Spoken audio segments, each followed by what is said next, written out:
말씀 구약성경 열왕기상 16장 29절부터 33절을 교사합니다.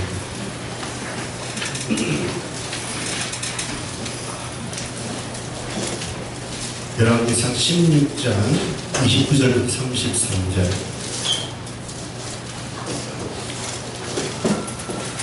구약성경 545페이지 열왕기상 16장 29절부터 33절 말씀을 한 절씩 말씀을 교독하겠습니다. 제가 먼저 16장 29절 읽겠습니다. 유다의 아사왕 제38년에 오므리 아들 아합이 이스라엘 왕이 되니라. 오므리 아들 아합이 사발에서 22년 동안 이스라엘을 다스리니라. 오므리 아들 아합이 그의 전에 느바스 아들 여로보암의 죄를 따라 행하는 것을 오히려 가볍게 여기며 시돈 사람의 왕 바알의 딸 이세벨을 아내로 삼고 가서 바알을 섬겨 예배하고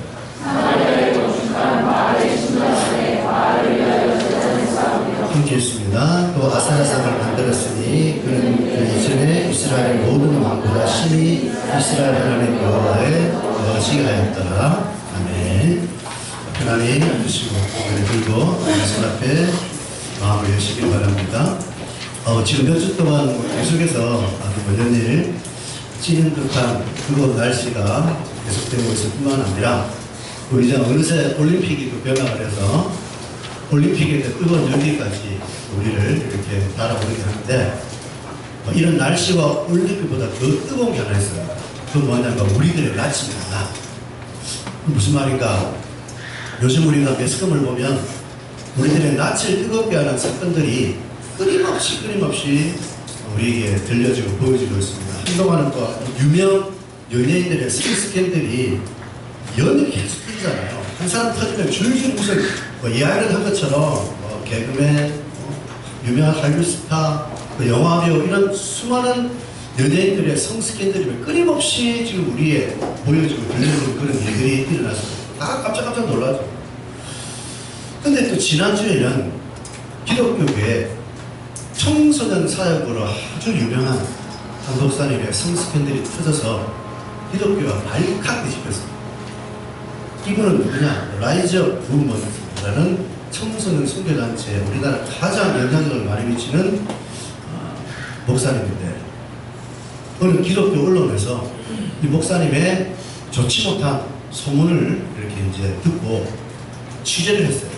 취재를 하면 정말 이분의 소문이 정말이냐? 예를 들면 선교 여행 가면 자매들에게 날마다 마사지 하라고 그러고 선교 여행 가면 밤에 잘 때 호텔에 남자 여자 방을 빌려놓는데 남자 방에서 앉아 여자 방에서 하는 거예요. 외로움의 영이 느껴진다.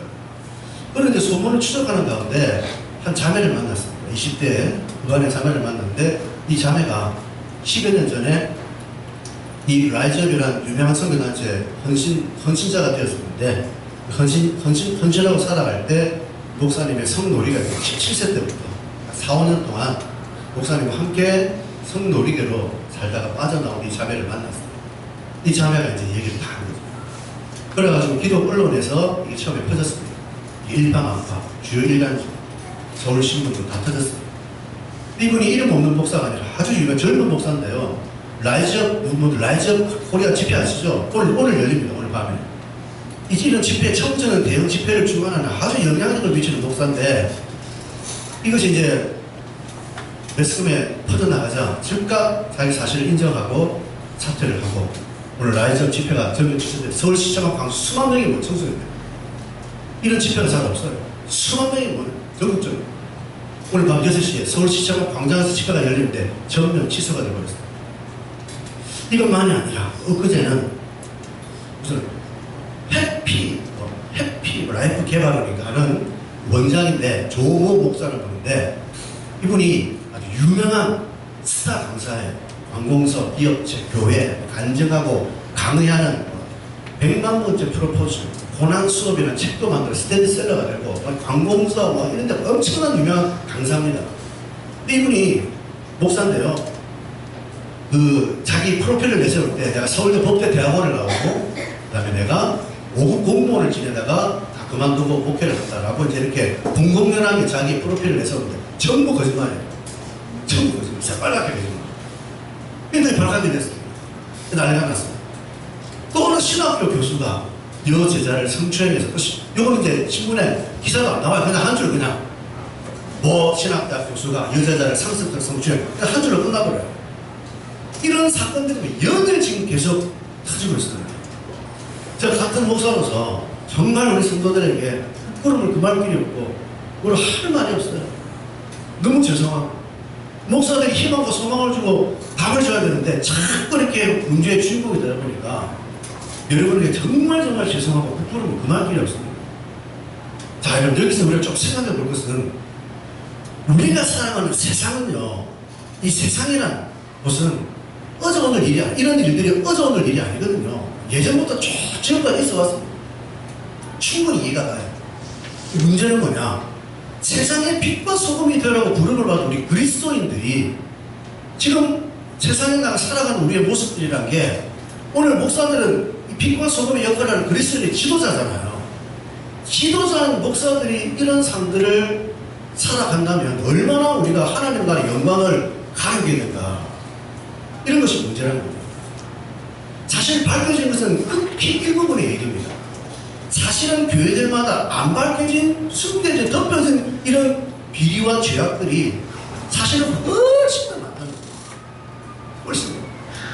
근데 그 일각에서 아주 부분적으로 이렇게 튀어나와서 깜짝깜짝 놀라는 게, 사실은 교회란 공동체 안에, 선교단체란 공동체 안에 말할 수 없는 이런 성적인 주문들, 물질에 대한 문제들, 이런 문제들이 훨씬 더 많은 거예요.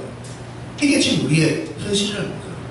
그래서 오늘 저와 여러분은 이런 현실을 대할 때마다 반드시 우리가 알고 이해할 게 뭐냐면, 자, 인생의 텍스트가 되는 인생 사용 설명서라고 일컫는 하나님의 말씀이 성경에 보면 너무너무 감사하게도 성경을 한번 잘 들여다보세요. 세상의 종말이 가까울수록, 마지막 때가 가까울수록 교회가 하나님을 잘 믿고 정말 아름답게 부흥하고 정말 이 세상의 빛과 소금의 역할을 감당한다는 그런 얘기가 나옵니까? 아니면은 세상만이 아니라 교회도 주의 종들도 타락하고 병들고 말할 수 없는 이 세상이 더 이상 하나님의 진노를 피할 수 없는 흑암무도한 세상으로 바뀌어요. 어때? 1번이에요, 2번이에요? 2번이죠. 성경은 어디에도 예수님이 재림할 종말에 가까우면 교회가 아름답게 변하고 주의 종들이 신실하고 하나님의 성들이 잘 믿고 사는 게 아니라 주의 종들까지도 거짓 선지자와 거짓 종들이 끊임없이 나오고 거짓 교회들이 나오고 그들이 할 수만 있으면 택한데도 미혹할 정도의 말할 수 없는 문제를 일으키는 것이 이미 성경에 예언되어 있다는 거예요. 이런 말이 없었으면 우리는 기독교를 믿을 이유가 없습니다. 왜? 다 거짓말이에요. 거룩, 성결, 뻥치고 있네. 어디 거룩 성결이에요? 성경은 세상의 종말에 가까우면 소수의 남은 무리를 제외하고 나머지는 전부 가짜예요. 거짓 종과 거짓 선지자와 거짓 교회로 가득한 것이 세상의 종말에 일어날 상황이라고 성경은 예수님의 말씀을 통해 곳곳에 이런 것을 이미 얘기하고 있지 않습니까? 그렇기 때문에 저와 여러분이 이런 사건을 대할 때마다 기독교 가짜에 이거 말이 안 되는 거예요. 진짜예요. 왜? 이미 예언됐잖아요. 성경에. 이런 시대가 온다고. 다 배도하고 예수님 버리고 온다고 분명히 예언하지 않습니까? 그리고 여러분들이 절대 이런 문제에 대해서 신앙의 침체에 빠질 이유가 없어요. 많은 믿음이 약한 사람 이런 걸 볼 때마다 신앙생활 열심히 하고 이게 뭐야? 자기가 신앙의 침체에 빠집니다. 저 도둑놈을 죄지었다고 내가 침체에 빠지면 안 되죠. 그게 마귀가 노림수예요. 그리고 절대 여러분 비난과 비판으로 머물면 안 돼요. 우리는 항상 뭐가 되느냐? 그런 우리의 안타까운 현실을 볼 때마다 그것이 우리의 거울이 돼야 돼요. 그 사람들을 비방하고 가짜다 틀렸다 정죄하는 것이 아니라 분명히 사태는 분석하셔야죠. 분별하셔야죠. 뭐가 뭐 그런지, 그죠? 그러고 난 다음에 이것이 나의 거울이 되어 나는, 우리 교회 공동체는 이런 무리 속에 함께 동화되어서 함께 흘러가지 않도록 우리를 예방하고 우리를 지키고 우리를 돌아보는 우리의 삶의 거울이 되어야 하는 것이 우리가 이런 안타까운 사태를 바라보는 우리의 태도지. 기독교 가짜야. 그냥 교회 안 다녀. 목사가 그러는데 내가 뭐하러 교회. 목사가 그러고 여러분 뭔 상관 있습니까? 목사가 교회 다녀요? 손 들어보세요. 저보고 교회 다니는 사람. 저 잘 믿으면 여러분 잘 믿고 저 안 믿으면 안 믿을 거예요? 아니죠. 한 번도 없죠. 너무 감사한 거예요. 저를 쳐다도 보지 마세요. 목사고 교장이 아니잖아요. 우리의 주인은 예수님이에요. 그 예수님이 가짜고 예수님이 엉터리면 우리가 안 믿었지만 교회가 이런 것은요, 성경이 나와 있습니다. 남은 소수의 무리, 남은 자를 제외하고는 모든 교회가 다 망가지는 시대예요. 이 성경은 너무 당연해. 저는 오히려 진짜 때가 다 됐구나. 이제 내가 마지막 남은 자의 시대에 렘넌트, 남은 자가 돼야지 그런 세상의 조류에 휩쓸려가는 그런 자가 되어서는 안 되겠다. 정신 바짝 차리고 우리 자신을 지켜나가고 교회를 지켜나가고 마지막 시대 사명을 감당하는 것이 우리가 이런 문제를 바라보는 태도라는 거죠. 오늘 저와 여러분은 바로 이러한 우리의 삶을 돌아보기 위해 오늘 성경에 나타난 또 한 가지 참 씁쓸한 얘기를 오늘 말씀을 통해 우리가 접하게 되는 것입니다. 오늘 말씀은 바로 북이스라엘 왕들 가운데 한 사람 아합이라는 왕의 얘기가 오늘 본문에 기록이 되었는데요. 30절 읽어봅시다. 시작. 오므리의 아들 아합이 그의 이전의 모든 사람보다 여호와의 보시기에 이 사람은 오므리라는 왕의 아들인데 이름이 뭐라고요? 아합이에요. 근데 이 아합이라는 사람은 그 이전에 북이스라엘 가정의 왕들 가운데 최고 악하다. 33절에도 보세요. 맨 끝에 보니까 이스라엘의 모든 왕보다 심히 이스라엘 하나님 여호와를 노하시게 했다. 아주 크가 무도한 왕이 아합이라 엘리야 시대 때 3년 기근 제한을 내리잖아요. 상상할 수 없는 악독한 왕인데 이 악한 아합 왕의 죄가 무언가를 우리 한번 31절 32절 봅시다. 시작. 느바스 아들 여로보암의 죄를 따라 행하는 것을 오히려 가볍게 여기며 시돈 사람의 왕 엘바알의 딸 이세벨을 아내로 삼고 가서 바알을 섬겨 예배하고 사마리아에 건축한 바알의 신전과 신전 안에 바알을 위하여 제단을 쌓으며 33절에 또 무엇을 만들었어요? 아세라상. 크게 두 가지의 죄인데 첫 번째는 뭐냐면 그 이전의 왕들이 지었던 죄가 뭐냐면 여로보암의 죄가 있습니다. 여로보암의 죄가 뭐냐면요, 이 북이스라엘의 1대 왕이 여로보암이거든요. 솔로몬의 아들 르호보암과 나라가 둘로 쪼개져서 르호보암은 남유다라는 나라를 지키고 이스라엘 10지파가 여로보암을 왕으로 세워서 북이스라엘을 세웁니다. 그래서 이때부터 남북 분열 시대가 시작돼요. 근데 여로보암이라는 왕은 북이스라엘 지역의 왕이기 때문에 하나님의 성전인 예루살렘에 갈 수가 없습니다. 이스라엘 백성들이 자꾸 절기만 되면 북이스라엘 백성들이 남유도로 내려가는 거예요. 안 와요. 그래서 여로보암이 안 되겠다 싶어가지고 예루살렘에 가서 제사 드릴 게 뭐 있냐, 여기 베델에 와, 안에 내가 하나님의 성전을 제단을 만들어 놓을 테니까 그래서 예배를 드려. 그러고 이러면 이 사마리아 땅에 북이스라엘 땅에 제단을 만들어 놓고 이스라엘 백성들이 남유도로 가지 못하도록 예배를 드리고 제사를 드리는데 그게 금송화 정상을 딱 만들어 놓고 이것이 우리를 애굽 땅에서 구원한 여호와 하나님이야, 여기다 예배 드려. 그래가지고 이스라엘 백성들이 이제 남유도로 안 내려가고 이 베델에서 모여서 예배를 드려요. 금송아지 신앙 앞에. 이 금송아지는 우상이 아니라 자기들 자칫 하나님이에요. 여호와예요. 이거 뭘 말하냐? 자기 방식의 신앙이에요. 여로보암은 하나님을 안 믿는 게 아닙니다. 믿는데 자기 마음대로 믿는, 자기 편의대로. 이게 여로보암의 죄예요. 오늘 아합이라는 사람은 그 이전에 조상들 왕이었던 그 많은 왕들이 지었던 이런 자기 방식의 신앙, 하나님 믿는데 직원들은 주일 성수 내 마음대로 그냥 주일만 날이나 뭘 없어 먹다 주일 날이지 꼭꼭 주일 교회 가야 돼, 안 가도 돼, 이런 게 자기 방식 신앙이에요. 교회 볼까 말까, 예배 드릴까 말까, 지 자기 마음대로 다 하는 걸. 기분 좋으면 교회, 기분 안 좋으면 교회 안 와. 봉사 컨디션 좋으면 와, 컨디션 안 좋으면 안 해요. 모든 게 자기 마음대로 금송아지 신앙입니다. 이런 죄를 아합은 별로 죄라고 안 여겨요. 이게 첫 번째 죄. 두 번째는 뭐냐?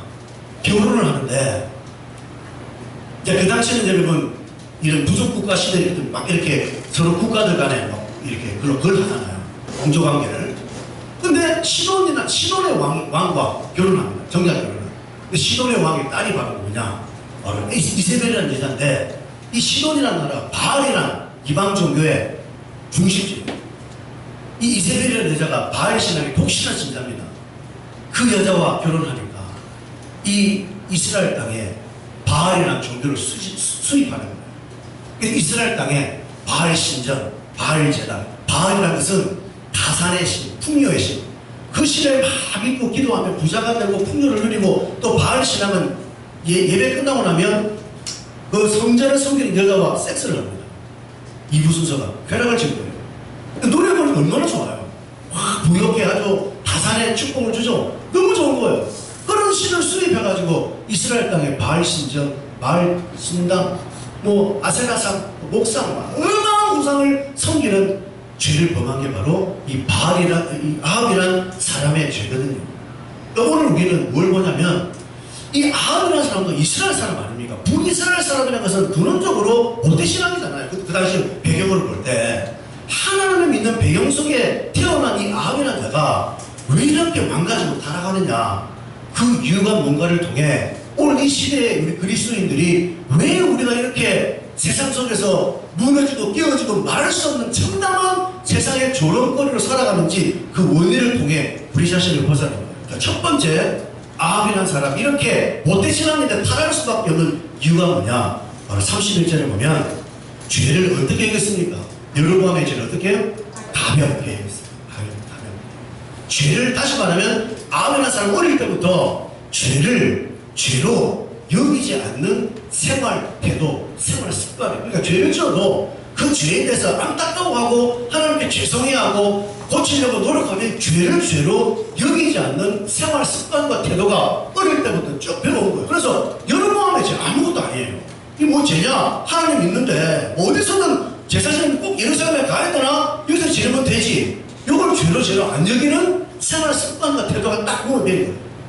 오늘날에도 우리 기독교에서 가장 큰 위기와 문제가 뭐냐? 오늘날 교인들 똑같이 우리가 이 세상 살아갈 때 절대 죄를 죄로 안 여깁니다. 이게 가장 우리 안에 심각한 한국 교회가 외형적으로는 지금 130년 역사 속에 이렇게 부흥한 역사가 별로 없어요. 5만 교회, 말로는 1000만 성도, 엄청난 부흥이죠. 신학교가 1000만 없습니다. 왜? 교회 하면 되니까. 지금은 이제 그게 많이 꺾였지만 90년대까지만 해도 신학교 사람이 얼마나 왜? 장사가 되니까. 그 정도로 외형적으로 부흥했어요. 전 세계 수많은 신학자와 교수들과 목회자들이 한국에 방문합니다. 어떻게 하면 이렇게 부흥합니까? 부흥을 가르쳐주세요. 2000년대 초반까지만 해도 그렇게 한국교회를 방문해. 왜? 너무너무 교회가 부흥하니까. 외형적으로는 그렇게 우리가 여러분 부흥하고 성장하고 TV에는 이제 교회 얘기가 스스럼없이 나오잖아요. BY, 힙합하는 친구도 힙합의 주제가 기독교예요. 이게 이제 받아들이는 시대예요. 기독교가 완전히 우리 생활 문화가 되어버렸어요. 지금 TV 코미디 프로 드라마에도 교회, 목사님, 권사님 이런 단, 방언 이런 단어가 술술술 나와. 왜? 그만큼 기독교들이 많으니 이게 우리의 생활화된 문화가 된 거예요. 기독교가 이런 시대입니다. 그런데 겉으로 이렇게 문화가 되고 부흥하고 성장했지만 사실상 우리 기독교인들의 삶은 어떻습니까? 죄를 죄로 절대 여기지 않는다는 거예요. 우리도 마찬가지입니다. 교회에서는 우리가 두 손 들고 찬양하고 뭐 무릎 꿇고 절하고 말씀 듣고 하지만 여러분 이 문을 나가서 학교에서 집에서 생활 속에 어떻게 살아갑니까? 한번 돌아보세요. 너무나 태연하게 죄를 죄로 여기죠. 교회에서만 주님이죠. 나가서는 지 마음대로 살아요. 음란과 호색과 방탕과 술 취함과 말할 수 없는 삶을 살아요. 왜 우리가 이런 유월론에 빠질까요? 왜? 교회에서는 주님 하나님 사랑해요. 완전히 입에 달아붙었어요. SNS 뭐 주님 성경 구절 쫙 올리고 아주 습관적으로 완전히 우리에게 배를 했습니다. 이게.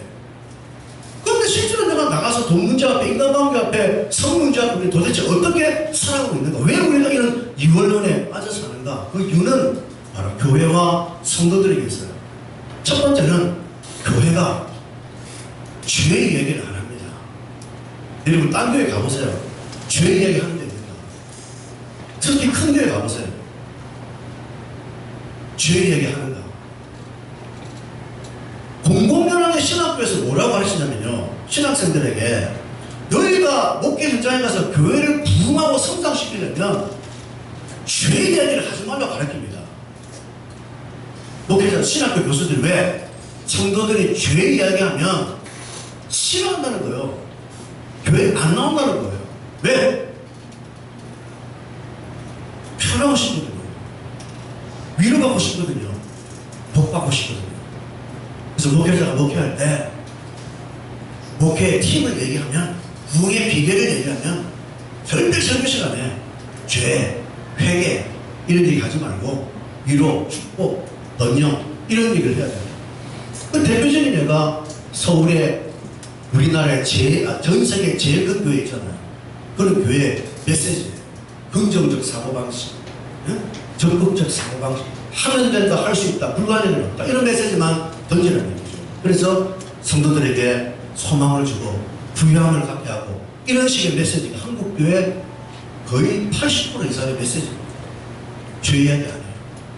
두 번째, 성도들도 죄 이야기를 싫어합니다. 왜? 세상에서도 피곤해 죽겠는데 일주일 동안 월화수목금토 사장에게 쪼달리고 상사들에게 욕먹고 세상에서도 피곤해 죽겠는데 교회 와서도 회개하라 목사님이 까고 막 외치고 제가 그런 스타일 아닙니까? 신경질 내고 화내고 신경질 화내는 거 아니에요. 우리 지난 수요일날 저가서 목사님 화낸다는데 화내는 게 아니라 화내는 게 아닙니다. 악을 쓰는 거예요. 악이라고 해서 나쁜 악이 아니라 여러분 바르다 그 얘기 내가 뭐 화나서 그런 게 아니거든요. 왜 제가 핏대를 올려요? 우리가 바르게 믿잖아요. 바르게 살자는 거잖아요. 근데 사람들은 이걸 싫어해요. 왜? 월화수목금토 직장에서도 상사에게 야너 맨날 무전을 받고 못한다고 욕먹어서 교회 가서 욕먹으니까 얼마나 짜증나느냐 하지 마. 저는 너무 그런 얘기 많이 들었어요. 우리 성도들이 목사님 제발 설교 그렇게 하지 마라. 축복을 달라, 위로를 달라. 꿋꿋하게 지금까지 안 하고 있습니다. 그게 내가 사는 비결이에요. 내가 만약에 그런 사람들의 얘기를 청종해서 그분들의 기회를 맞추고 그분들의 입장을 내가 중심으로 뒀다면 저 지금 죽었을 거예요. 안 했을 거예요. 근데 내가 왜 하나님 복을 들고 사느냐? 다해만 하더라고요. 그게 제 생명이에요. 그걸 내가 놓쳐버리면 내가 욕할 이유가 하나도 없어요. 요런 우리 교인들의 정서와 교회의 메시지가 딱 맞물려 돌아가는 거죠. 한국교회. 딱 맞물려 돌아가기 때문에 교회는 날마다 성도들에게 복과 이름을 전달해줍니다. 교인들이 그걸 먹고 안위하고 그렇게 될 줄 알고 살아가죠. 자기 죽는지 모르고. 이게 한국교회 정서예요. 지금까지. 주류의 정서. 비주류는 아니겠지만 우리 청소년 집회 가보면 저는 요즘 안 가봤지만 청소년 집회 가보면 요즘 유명한 젊은 강사들, 목사들 설교하고 이러거든요. 거의 다 코미디언이에요. 개그맨 저리 가잖아요. 얼마나 잘 웃기는지. 성대모사, 흉내. 아주 말재주가요. 탁월해요. 아이들이 그걸 보고 깔깔깔 웃고 막 뒤집어주고 웃고 막 너무너무 좋아하는 열광하는 거예요. 그런 목사들이요. 팬클럽이 생길 정도예요. 그 목사님 최고다. 그 목사님 최고다. 이게 아이들이 좋아하는 설교. 웃기고 떠들고. 우리 어른도 마찬가지. 부흥회 가면 하나님의 말씀을 심도 있게 전달하고 회개를 촉구하는 사람 아무입니다. 춘천에도 제가 보니까요. 그런 목사님 보면 사람들 안 와요. 근데 웃기고 재밌고 개그 프로처럼 이런 사람들은 엄청나게 모여요. 이게 우리 한국교회 정서라는 거예요. 교인들이 뭘 원하느냐? 웃고 떠들고 재밌게 노는 거. 복과 이런 원하는 거. 자, 이러한 토양 속에서 70년대 80년대 이러한 토양 속에서 우리가 살았단 말이에요. 그런 토양 속에 성인이 된 어른들이 목회자가 됐어요. 지금 저처럼 또 딱 아까 그 목사님처럼 그런 30대 40대 50대가 그런 토양 속에 목회자가 되니까 이 사람이 목회자 되면 뭐합니까? 거기에 윤리의식이 있을까요? 도덕의식이 있을까요? 아무것도 없는 거예요. 그냥 지 잘 먹고 잘 사면 돼요. 많은 복음, 많은 액수, 많은 성교 전부 다 자기 배불린 일이에요. 이게 지금 한국의 현실입니다. 일본에도요. 일본의 모 교회 한인교회 중에 최고 3,000명 일본에 얼마나 여러분 복음이 안 들어갑니까? 3,000명권의 교회 목사님도 아주 유명한 일본의 바울이라는 말하기 유명한 목사님 똑같아요. 또 성범죄 이렇게 해서 지금 그 교회 다 뒤집어졌어요. 첫 번째 제일 큰 교회 두 번 다 넘어졌어요. 교회가 한국이 다 넘어집니다. 지금 왜 그래요? 그 토양 속에 사는 인물들이 목회자가 되니까 윤리의식, 도덕의식 하나도 없어요. 성범죄를 짓고도 거짓말을 하고도 돈을 횡령하고도 자기 죄를 회개치 않고 서슴없이 지금도 여러분 뻔뻔스럽게 목회하잖아요. 서울의 모 교회는 그 청년들이 딱 많은 교회는 2만 명 되면 교회 목회하다가 상습적 성범죄를 저지른 목사가 교회를 그만두다 또 개척하잖아요. 수백 명이 따라다니는 거예요, 그 교회. 이게 지금 우리 현실입니다.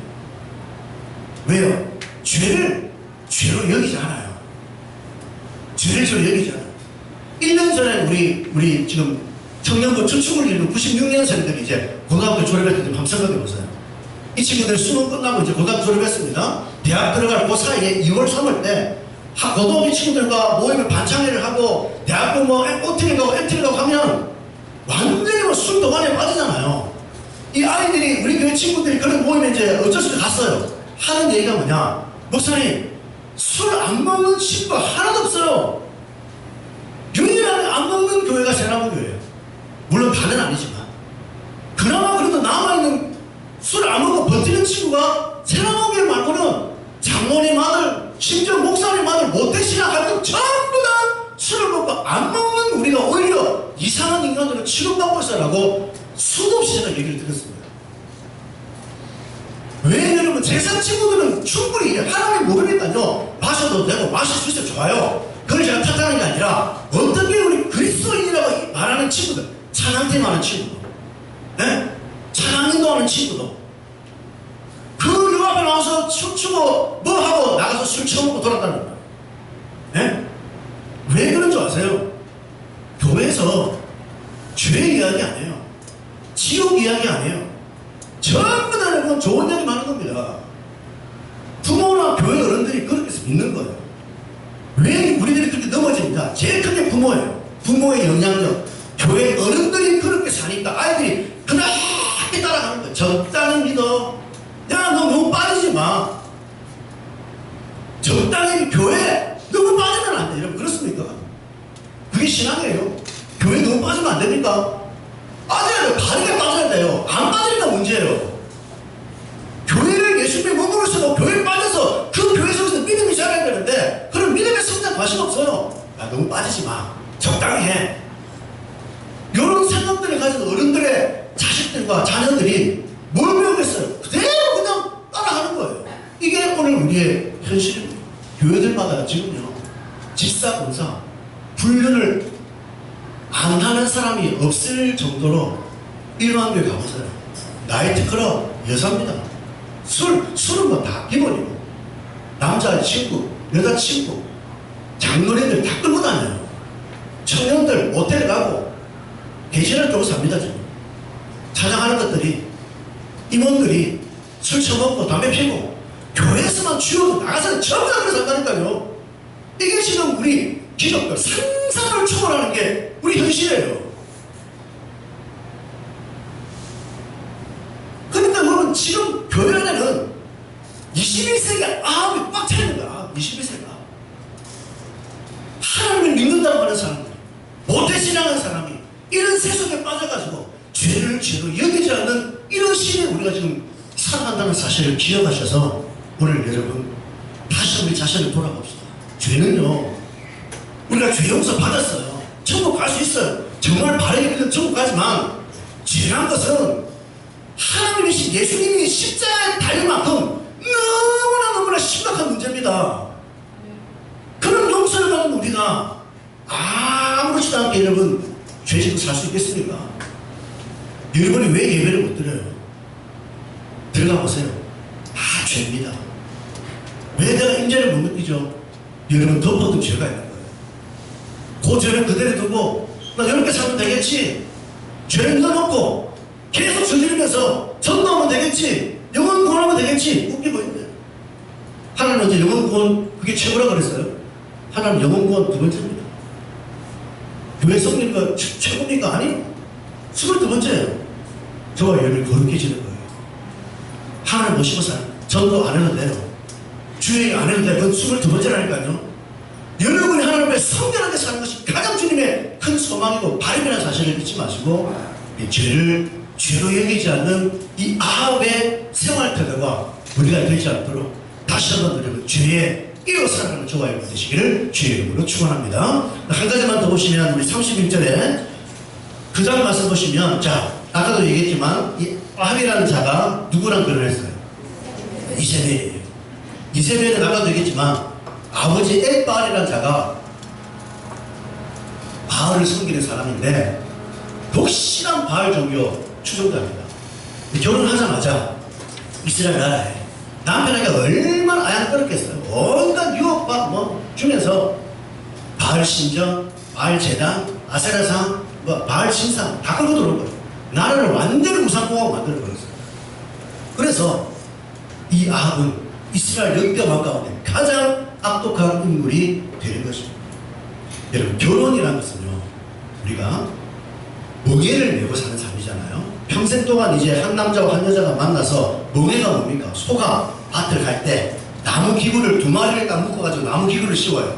그 나무 기구를 씌우면 그 소는 따로 못 가면 같이 막 묶여있어요. 같이 가야 돼요. 예수님도 나의 멍에를 메고 내게 배우라 그러잖아요. 예수님과 멍에를 같이 매란 거예요. 항상 예수님 따라가면 돼요. 예수님만 따라가면 우리가 안식을 누리고 삽니다. 그리고 지금 결혼이라는 것도 멍에를 메고 함께 가는 거거든요. 근데 멍에를 메는 나의 배우자가 어떤 종교를 가졌냐는 여러분의 인생 미래를 완전히 결정짓는 거예요. 하나님을 안 믿는 사람이다, 다른 종교를 믿는 사람이다 그러면 이 사람은, 이 두 부분은 평생 동안 지옥입니다. 왜? 종교가 다르니까.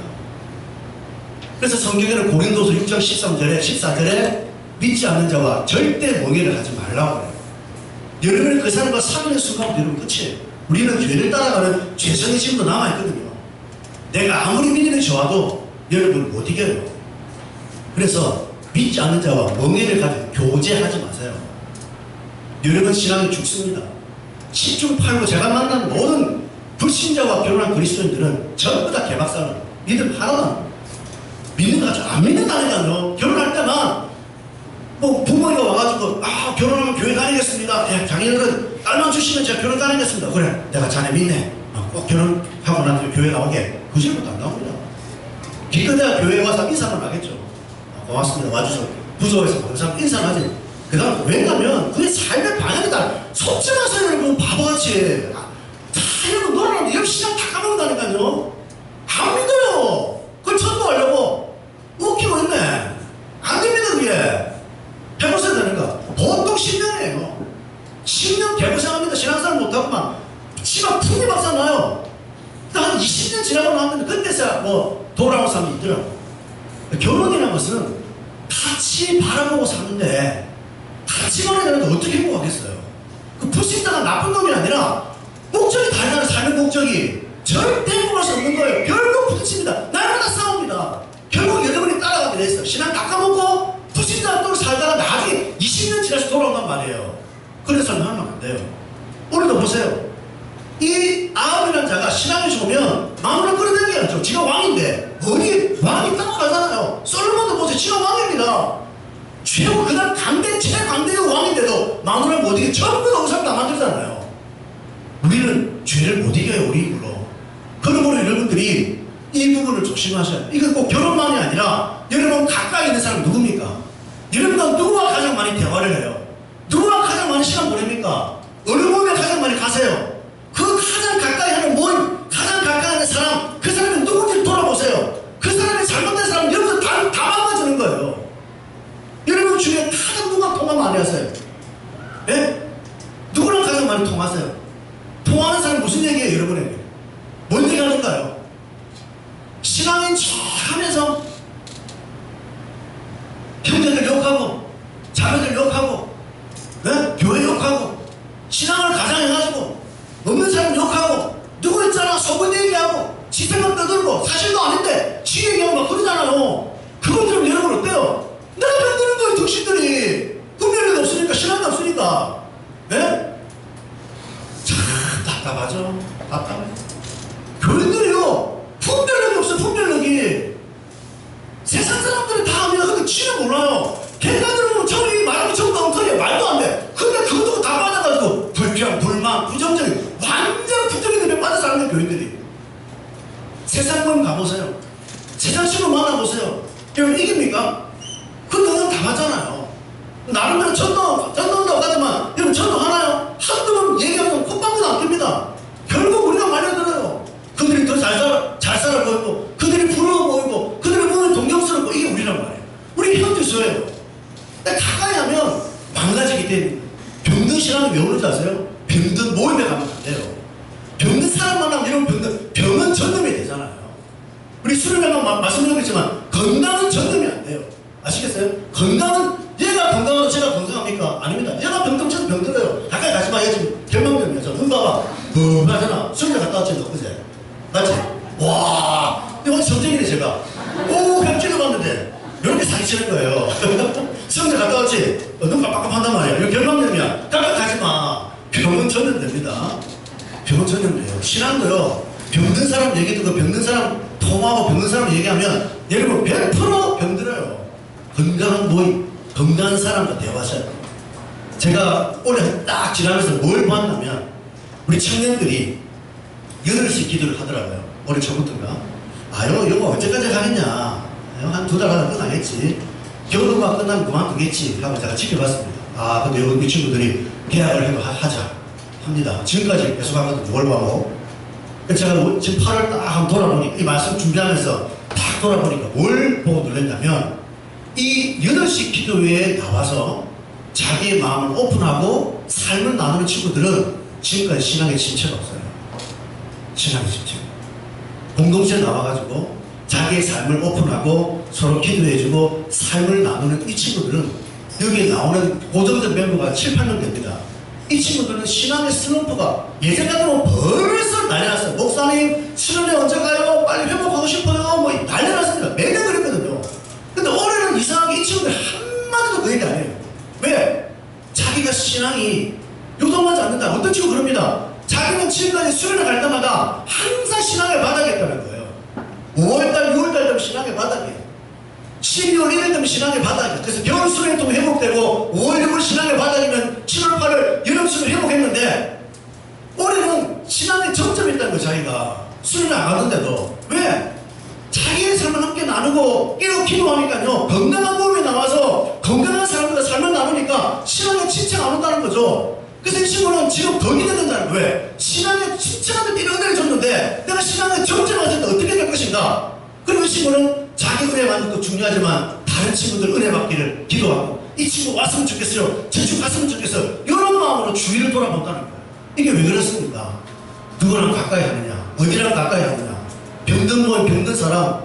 그런 사람을 얘기하는 게 중요한 것이 아니라 건강한 공동체, 건강한 나눔. 지난 우리 금요일도 술모임 나와서 3팀, 4팀 나눠가지고 청년, 남녀노소 모여가지고 대화하는데 얼마나 서로 아름다운 대화를 나누는지 이게 회복이에요. 이게 은혜예요. 이런 삶에 나올 때 여러분이 사는 거예요. 그러나 오늘 저와 여러분 가까이 가는 사람, 여러분의 배우자, 여러분의 공동체, 여러분과 가장 많이 대화하는 사람 누굽니까? 무슨 얘기 하세요? 그 얘기에 우리가 반드시 병든다는 사실을 기억하시고 오늘 우리는 이 아합의 모습과 오늘 이 시대 우리 한국의 기독교의 현실을 다시 한번 바라보면서 무엇보다 저와 여러분 자신이 이렇게 타락하고 병든 세상 속에 자기의 거룩을 지켜나가기 위해서는 오늘 말씀을 통해 언제나 죄로 여기는 삶의 태도와 이 교회 공동체, 건강한 교회 공동체를 가까이 있는 삶을 통해 여러분의 경건과 거룩을 지켜나가는 건강한 신앙생활 하시기를 주의 이름으로 축원합니다. 우리 함께 시간 주신 말씀 가지고 합심해서 함께 간절히 기도할 것은 하나님 오늘도